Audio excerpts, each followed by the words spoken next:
नमस्कार। तो चलिए शुरू करते हैं। आज का हमारा जो टॉपिक है वो है राष्ट्र निर्माण की चुनौतियों के संदर्भ में जो पहली चुनौती है, एकता के सूत्र में भारत को स्थापित करने की चुनौती। सबसे पहले आपसे अपेक्षा है कि इसे आप सब्सक्राइब करें, लाइक करें और फीडबैक जरूर दें ताकि और अच्छा इसमें किया जा सके। 3 चुनौतियां आपको पता है भारत के सामने थीं। पहली चुनौती एकता और अखंडता को स्थापित करने की चुनौती, दूसरा लोकतंत्र को स्थापित करने की चुनौती और तीसरा विकास करने की चुनौती। तो पहले टॉपिक पे हम लोग चर्चा करेंगे और इसको समझने के लिए हमने 3 बिंदु बनाए हैं। एक भारत के विभाजन के संदर्भ में, दूसरा देशी रियासतों के विलय के संदर्भ में और तीसरा आंतरिक सीमाओं के निर्धारण के संदर्भ में। ये 3 हमने बांटे, आसानी होगी इसको इस रूप में समझने में। भारत का विभाजन एक बहुत ही कष्टप्रद स्थिति थी और बहुत ही बेकरार स्थिति थी और इसने 2 राष्ट्रों का विभाजन नहीं किया बल्कि 2 धार्मिक मतावलंबियों के हृदय में जहर घोलने का काम किया। भारत का विभाजन मुस्लिम लीग की हठधर्मिता का परिणाम था। मुस्लिम लीग वही संस्था थी जो कि 1906 में ढाका में सलीमुल्लाह ने स्थापित किया था। मुस्लिम लीग का उद्देश्य था एक तो ब्रिटिश स्वामी भक्ति दिखाना और दूसरा मुस्लिम समुदाय के अधिकारों की रक्षा करना। इस आधार पर वो संगठित हुआ। मुस्लिम लीग की जो मान्यता थी वो थी द्विराष्ट्र सिद्धांत की और यही वो द्विराष्ट्र सिद्धांत है जिसके कारण भारत का विभाजन हुआ। द्विराष्ट्र सिद्धांत का बेसिक जो मान्यता है वो ये है कि हिंदू और मुस्लिम ये 2 अलग अलग कौम हैं और इनके रहन सहन, इनकी संस्कृतियां, इनकी पद्धतियां एक दूसरे से बिल्कुल जुदा हैं और ये दोनों सह अस्तित्व के साथ नहीं रह सकती। इसलिए मुस्लिमों को एक अलग राष्ट्र मिलना चाहिए जो पाकिस्तान नाम दे दिया था कि पाकिस्तान बनना चाहिए और वह मुस्लिमों के लिए होगा। यह द्विराष्ट्र सिद्धांत था। जिन्ना मुस्लिम लीग के नेता थे और इन्होंने और मुस्लिम लीग के और नेताओं ने ब्रिटिश सरकार के सामने यह प्रस्ताव रखा। मजबूरन बाद में कांग्रेस ने भी इसे स्वीकार कर लिया। तत्पश्चात भारत का विभाजन हुआ। भारत का विभाजन माउंटबेटन योजना 3 जून 1947 को इसके कुछ प्रस्ताव थे, उस आधार पर हुआ और इसी आधार पर भारतीय स्वतंत्रता अधिनियम पारित हुआ जिससे भारत और पाकिस्तान का विभाजन हुआ। भारत को स्वतंत्रता मिली, साथ ही साथ पाकिस्तान को भी स्वतंत्रता मिली। लेकिन ये सुनने में अच्छा है कि 2 राष्ट्र बने, लेकिन जब 2 राष्ट्र बने तो धार्मिक कट्टरता, इस तरह नफरत भरी एक दूसरे समुदाय के लोगों में कि इसने केवल भौगोलिक क्षेत्रों का विभाजन नहीं किया बल्कि 2 समुदायों के हृदय का भी विभाजन कर दिया, उनकी भावनाओं का भी विभाजन कर दिया। चलिए शुरू करते हैं। फर्स्ट आपको मुस्लिम लीग और उसके द्विराष्ट्र सिद्धांत के बारे में पता चल गया। ब्रिटिश इंडिया दो हिस्सों में था। एक पर उसका प्रत्यक्ष शासन था जिसे ब्रिटिश भारत कहते हैं, और दूसरा देसी रियासत जिस पर राजाओं का शासन था। माउंटबेटन योजना के तहत इन देशी राजाओं को स्वतंत्रता मिल गई थी, यानी उनके सामने यह विकल्प था कि वह भारत में शामिल हों, पाकिस्तान में शामिल हों, या अपना स्वतंत्र अस्तित्व बना के रखें। और स्वतंत्र अस्तित्व बना के रखने का तात्पर्य यह है कि वह अलग देश के रूप में स्थापित हो जाए। और भारत का यह 40% हिस्सा था, करीब करीब 1/3 हिस्सा देशी रियासतों का था। माउंटबेटन योजना में भारत और पाकिस्तान का जो विभाजन हुआ, उसके लिए जो नीति थी वो ये थी कि जो मुस्लिम बहुल इलाके हैं वो पाकिस्तान में शामिल हो जाएंगे और बचा हिस्सा, शेष भारत, हिंदुस्तान बनेगा।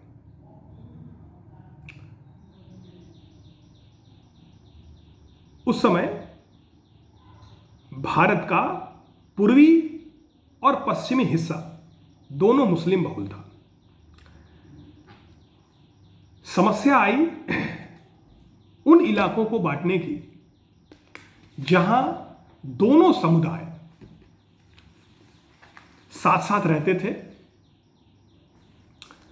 ऐसे इलाके दो थे, एक तो बंगाल और दूसरा पंजाब। हालांकि ये दोनों मुस्लिम बहुल थे, लेकिन जिला स्तर पर या और छोटे यानी ब्लॉक स्तर पर यहां गैर मुस्लिम समुदाय का बहुमत था। स्वतंत्रता प्राप्ति के पहले दिन तक इनको यह पता नहीं था कि ये भारत में है या ये पाकिस्तान में है, और जब इन्हें पता चला तो अफरा तफरी मचना स्वाभाविक था।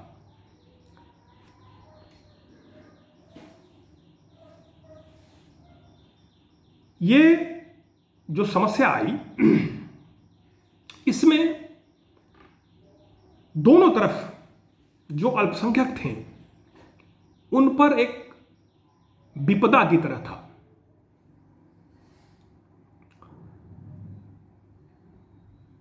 भारत में मुस्लिम वो अल्पसंख्यक थे, उस समय हो गए, और जो मुस्लिम बहुल इलाके थे यानी पाकिस्तान, उसमें हिंदू अल्पसंख्यक थे, सिख अल्पसंख्यक थे। और इन पर जब विभाजन तय हो गया, इन पर अत्याचार हुए और दोनों समुदायों ने एक दूसरे समुदाय के लोगों पर अत्याचार किए। धार्मिक कट्टरता इतनी बढ़ गई कि हजारों हजार हत्याएं हुई, और ये कहीं ना कहीं भारत की एकता और अखंडता के लिए एक बड़ी समस्या बनने वाली थी। उस समय की ये जो घटनाएं थीं, कवि इतिहासकार के बहुत सारे प्रसंग हैं, उनके लेखों में, उनके विचारों में मिलते हैं। 1947 में इस वजह से दोनों तरफ के जो अल्पसंख्यक थे वो अपना अपना देश, चूंकि हमले शुरू हो गए थे, तो पाकिस्तान और पाकिस्तान से हिंदुस्तान में आने लगे। और ये वो लाइन थी, वो एक रात जहां उनके अपने आशियाने छूट गए और दूसरी जगह वह शरणार्थी के रूप में बन गए। हजारों हजार हत्याएं हुई, बहू बेटियों की इज्जतों को लूटा गया। इवन डर का माहौल इतना था कि इज्जत के नाम पर महिलाओं को उनके घर वालों ने ही मार डाला, बच्चे यतीम हुए, लोग शरणार्थी कैंपों में रहने को मजबूर हो गए, वहां उनके साथ यातनाएं होती थीं। यह बहुत ही दुखद चित्र था जिससे भारत, मुझे लगता है, आज तक उबर नहीं पाया है।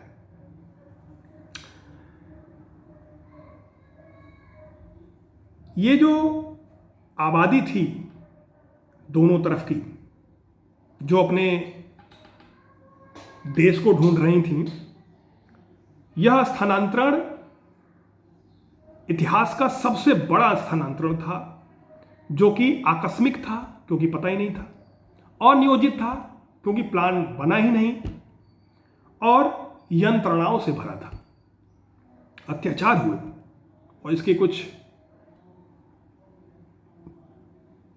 एक चित्र आपकी किताब के कार्टून वाले बॉक्सेस में दिए गए हैं, जिसमें एक घटना का जिक्र होता है, जिसमें एक ट्रेन आती है जिसमें दूसरे समुदाय के लोगों को तलवारों से मौत के घाट उतार दिया जाता है और अपने लोगों को दूध, केले, फल वितरित किए जाते हैं। और उन्होंने इसमें इस बात का जिक्र किया कि उन्होंने कहा कि भाइयों, हम इतनी ही सेवा आपकी कर पाए, लेकिन ये जो एक माहौल था उसने लोगों के भावनाओं को, दिलों को कमजोर किया और निश्चित रूप से एक राष्ट्र के रूप में भारत को कमजोर किया।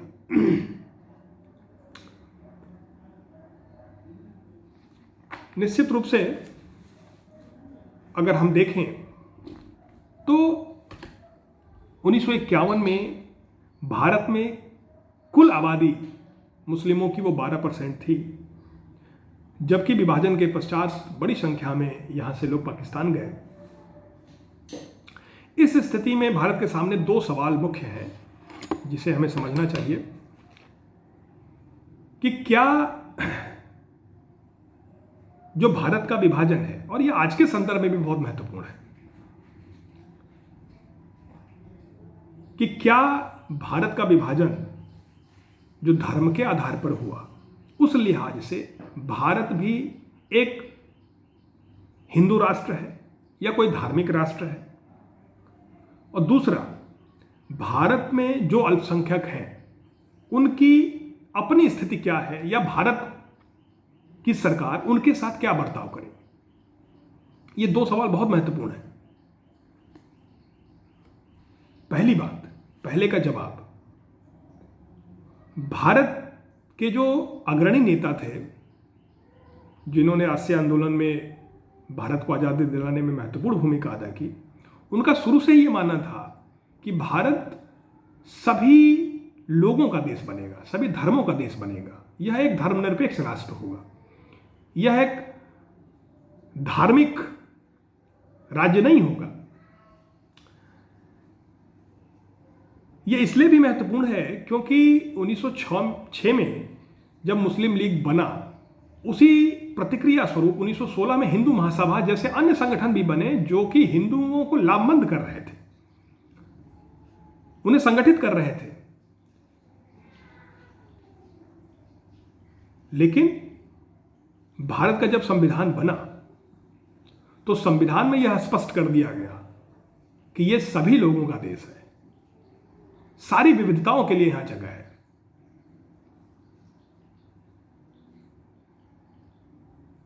उद्देशिका में, मौलिक अधिकार में, मौलिक अधिकारों में अनुच्छेद 25 से 28 तक धार्मिक स्वतंत्रता का अधिकार दिया गया। 29-30 अल्पसंख्यकों के लिए विशेष प्रबंध किए गए और इस तरह भारत एक धर्मनिरपेक्ष राज्य बना जहां सभी धर्मों के लोगों को सम्मानपूर्ण जीवन जीने का अधिकार है। उस ऐतिहासिक घटना को भुलाने के लिए भी बहुत जरूरी था और नेहरू ने भी इस बात का जिक्र किया था कि यह संभव नहीं है। धर्मनिरपेक्षता पर उन्होंने जोर दिया। उन्होंने कहा कि भारत एक धर्मनिरपेक्ष राष्ट्र बनेगा।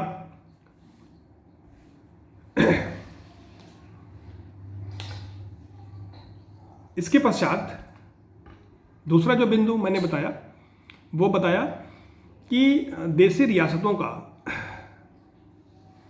भारत में जो विलय था, देशी रियासतों की जो स्थिति थी, उसमें कैसे भारत ने उसका निदान किया।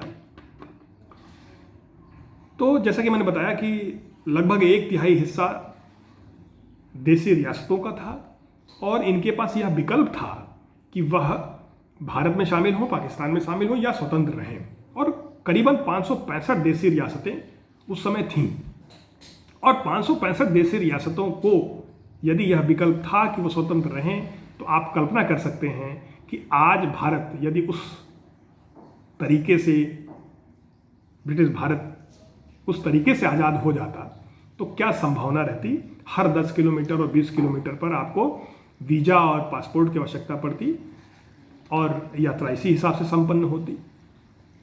एक हमारे जो बॉर्डर है पाकिस्तान से, कितनी समस्याएं हैं, चाइना से हमारा बॉर्डर है, कितनी समस्याएं हैं। अगर ये 565 भारत के अंदर होते तो कितनी समस्याएं होती, इसकी सहज कल्पना आप कर सकते हैं। खैर, भारत की यह जो एकीकरण की प्रक्रिया थी बहुत महत्वपूर्ण थी। जो कार्य इटली के एकीकरण के लिए जर्मनी और गैरिबाल्डी ने किया, जर्मनी में बिस्मार्क ने किया, वही काम भारत में सरदार वल्लभ भाई पटेल ने किया।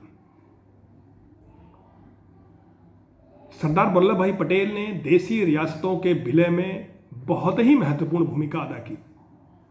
कई बार यह भी कहा जाता है कि यदि वो न होते तो शायद यह विलय संभव भी नहीं होता। सरदार वल्लभ भाई पटेल के सचिव थे बीपी मेनन, जिन्होंने बड़ी भूमिका अदा की। इसके अलावा देशी रियासतों के अलावा यहाँ फ्रांसीसी उपनिवेश था, पुर्तगाली उपनिवेश था और इन सबको भारत के अंदर मिलाना यह एक चुनौती भरा कदम था।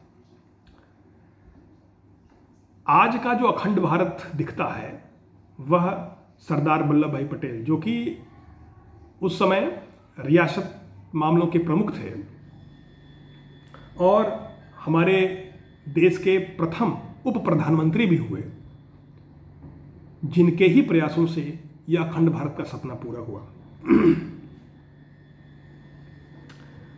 भारत को कमजोर करना ब्रिटिश सरकार की एक नीति थी और जो उन्होंने वो चॉइस दी उनको कि आप स्वतंत्र रहें, शायद उसी का नतीजा था। मैं ये इस बात को इसलिए कह रहा हूं क्योंकि आज़ादी आंदोलन के दौरान पूरे भारत में सभी लोगों का योगदान था।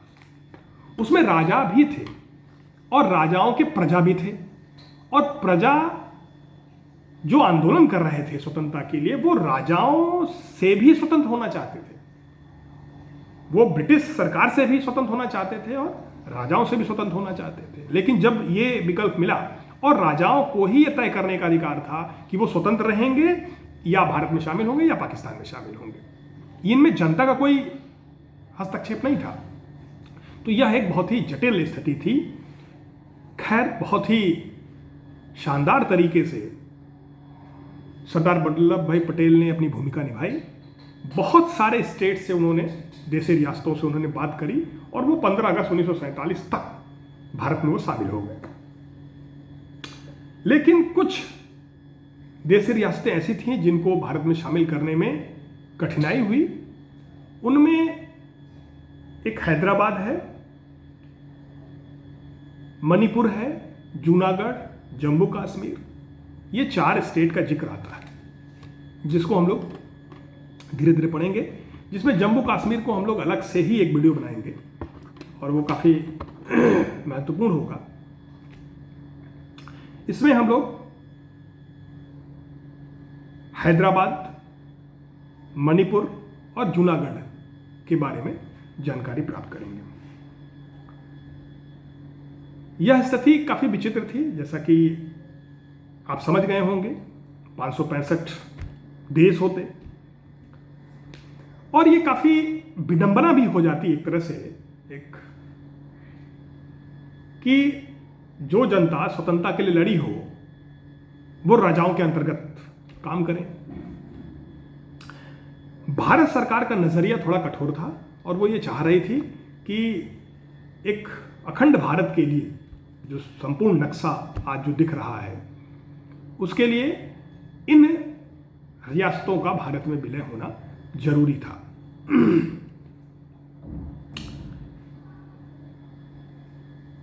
भारत में देशी रियासतों का जो विलय हुआ वो एक विलय पत्र के माध्यम से हुआ, जिसे इंस्ट्रूमेंट ऑफ एक्सेशन कहा जाता है। इंस्ट्रूमेंट ऑफ एक्सेशन यानी विलय पत्र, और यह एक दस्तावेज था जिस पर देशी रियासतों, भारत के प्रधानमंत्री और उस समय के जो गवर्नर जनरल माउंटबेटन थे उनके हस्ताक्षर होने थे और तब भारत में उनका विलय होना था। अर्थात यह एक सहमति पत्र था जिस पर हस्ताक्षर करने का अर्थ था उस रियासत का भारत में विलय संपन्न हो जाना। हैदराबाद के बारे में थोड़ी कठिनाई हुई। हैदराबाद रियासत एक बहुत बड़ी रियासत थी और ये आज का जो कर्नाटक, महाराष्ट्र, आंध्र का बहुत सारा हिस्सा इसमें शामिल था। यहाँ के जो निज़ाम थे वो मुस्लिम थे और वो ये चाहते थे कि हैदराबाद को आज़ाद रखा जाए, या उनकी एक इच्छा यह भी थी कि वो पाकिस्तान में शामिल हो जाए। अब जरा भारत के नक्शे में हैदराबाद को आप देखिए और एक कॉमन सेंस से सोचिए कि क्या ये संभव था कि यह इलाका पाकिस्तान में शामिल हो जाता। इसीलिए कहा जाता है कि common sense is not so common, यानी कॉमन सेंस भी इतना कॉमन नहीं है कि वो सभी में पाया जाए। खैर, उनकी इच्छा तो थी। तब निजाम ने भारत सरकार के साथ नवंबर 1947 में एक समझौता किया, यथास्थिति का समझौता, स्टैंड स्टिल एग्रीमेंट, और ये 1 साल के लिए था कि जिस स्थिति में हैदराबाद है उसी स्थिति में रहेगा। तो ये समझौता संपन्न हो गया। हालांकि इस दौरान दोनों के बीच बातचीत जारी रही, लेकिन इसी दौरान क्या हुआ कि हैदराबाद में एक संगठन था MIM, ये आज भी है। ओवैसी इनके आज नेता हैं। मजलिसे इत्तेहादुल मुस्लिमीन एक रेडिकल संगठन था, उग्रवादी संगठन था जो कि कट्टर था और ये निजाम को सपोर्ट करता था। निजाम इन्हीं का एक संगठन था रजाकार, जो कि एक संगठन था। इनके ये निजी सैनिक थे और ये सांप्रदायिक थे, सांप्रदायिक चरित्र था इनका। और इनका काम था कि जो भारत के पक्ष में जो लोग थे, भारत में पक्ष में जो शामिल होना चाहते थे, उनको ये सताते थे। इस बीच वहां के किसानों ने इनके अत्याचार के खिलाफ, निजाम के खिलाफ उन्होंने आंदोलन कर दिया। जब आंदोलन हुआ तो निजाम ने रजाकारों को भेजा इस आंदोलन को दबाने के लिए और उन्होंने अत्याचार करना शुरू किया। इसकी जानकारी भारत सरकार के पास पहुंची और ये दबाव पड़ने लगा कि इसमें भारत सरकार हस्तक्षेप करे। अंततः इसे रोकने के लिए भारत ने 13 सितंबर 1948 को अपनी सेना भेज दी और 5 दिन में हैदराबाद का विलय भारत में हो गया। 5 दिन लगा इसे ऑपरेशन पोलो नाम दिया गया। 5 दिन में ही निजाम ने आत्मसमर्पण कर दिया और भारत में अपना विलय कर दिया। बाद में इसकी जांच, इस घटना की जांच के लिए सुंदरलाल आयोग बनाया गया, जिसने अपनी रिपोर्ट दी कि इसमें 20,000 से 40,000 लोग मारे गए। हालांकि अन्य रिपोर्ट भी बताती हैं कि 2 लाख लोग मारे गए, लेकिन इतिहास की एक घटना है और ये इतिहास में ही दफन होकर रह गई।